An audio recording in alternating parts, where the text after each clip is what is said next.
দর্শক, এই মুহূর্তে বঙ্গভবনের সামনে রয়েছেন আমাদের সহকর্মী মুহাজির হক। মুহাজির, আপনার কাছ থেকে সেখানকার সবশেষ খবর জানতে চাই।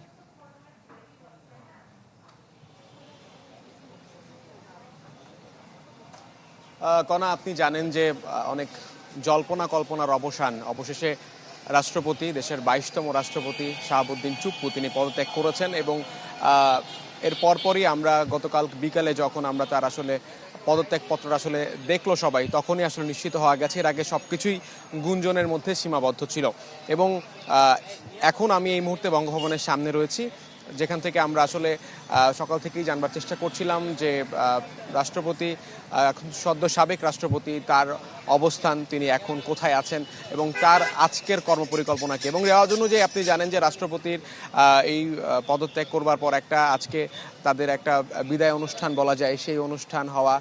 বাংলা কিউআর, যেখানে নগদ পেমেন্ট সেখানে। সারা দেশে 10 লাখেরও বেশি মার্চেন্টে নগদে পেমেন্ট করুন খুব সহজে।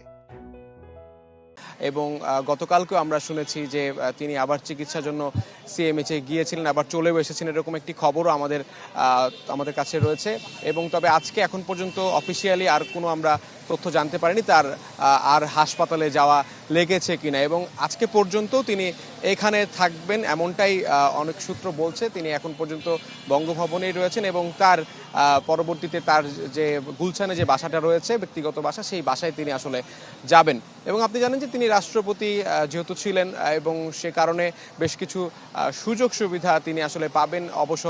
অবসর কিংবা পদত্যাগ, রাষ্ট্রপতির সময়সীমা শেষ হয়ে যাওয়ার পর পদত্যাগ করবার পর যে সমস্ত সুবিধাগুলো আসলে পেয়ে থাকেন, অবসর ভাতা থেকে শুরু করে চিকিৎসা, যাতায়াত, এই সমস্ত সুবিধাগুলো তিনি আসলে পাবেন।